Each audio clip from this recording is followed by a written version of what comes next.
Veuve et mère de 2 enfants, Fatou affronte seule les épreuves de la vie. Dans son village où fumer est tabou pour une femme, elle trouve refuge dans la cigarette, défiant le jugement et cherchant une échappatoire à sa solitude. Fatou n'a pas toujours été la femme solitaire et stigmatisée que tout le monde connaît. Elle se souvient des jours plus heureux lorsqu'elle partageait des rires avec son mari, Issa, un ouvrier chaleureux qui rêvait d'un avenir meilleur pour leur famille. Mais ce rêve s'est brisé le jour où Issa a perdu la vie dans un accident sur son chantier. Fatou, bouleversée, s'est retrouvée seule à élever leurs 2 enfants, confrontée à une réalité impitoyable.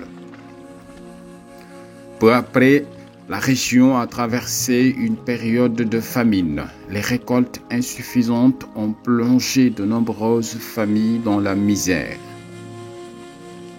Fatou, malgré ses efforts, peinait à nourrir ses enfants. Un jour, au marché, une amie lui tend une cigarette pour calmer entre guillemets ses nerfs. Ce qui semblait être un geste anodin devint rapidement une habitude, un refuge face à une douleur écrasante. Fatou nourrissait pourtant un espoir, ouvrir un petit commerce pour subvenir aux besoins de sa famille. Mais ses économies, confiées à un cousin censé l'aider à démarrer, furent détournées. La trahison détruisit ses dernières illusions. Chaque bouffée de cigarette lui rappelait sa lutte, son échec et le vide laissé par les promesses brisées. À travers la fumée, elle voyait ses rêves s'atteindre comme des cendres emportées par le vent. La vie de Fatou est devenue un cercle vicieux. Dans son quartier, sa dépendance à la cigarette attirait les regards des proches et les murmures des voisins. Les femmes l'évitaient, les hommes se moquaient. Les enfants du village, influencés par leurs parents, la surnommaient la femme qui fumait comme un homme. Ses propres enfants, Demba et Mariama, subissent les conséquences de cette stigmatisation. Demba, l'aîné, se mettait en colère lorsqu'on se moquait de lui à l'école, tandis que Mariama, plus jeune, devenait de plus en plus réservée. Fatou elle-même commençait à ressentir les effets de son habitude. Une toux persistante la réveillait chaque nuit, mais elle l'ignorait, refusant d'ajouter le poids d'une maladie à ses problèmes. Ses économies se réduisaient à mesure que ses dépenses pour acheter des cigarettes augmentaient.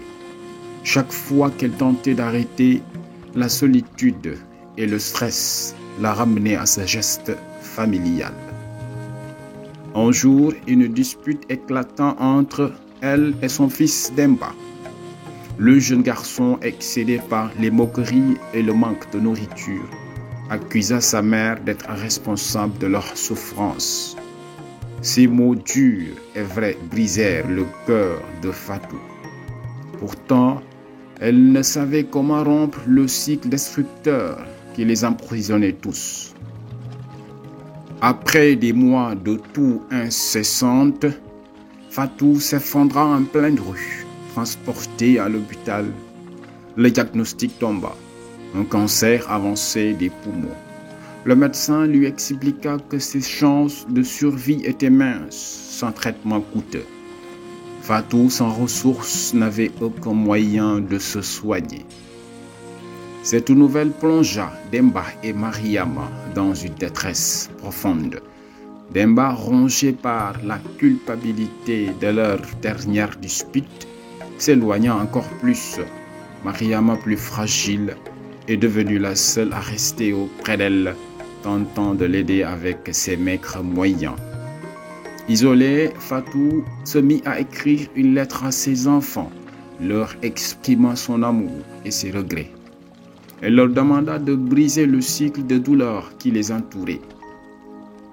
Quelques semaines plus tard, Fatou rend son dernier souffle.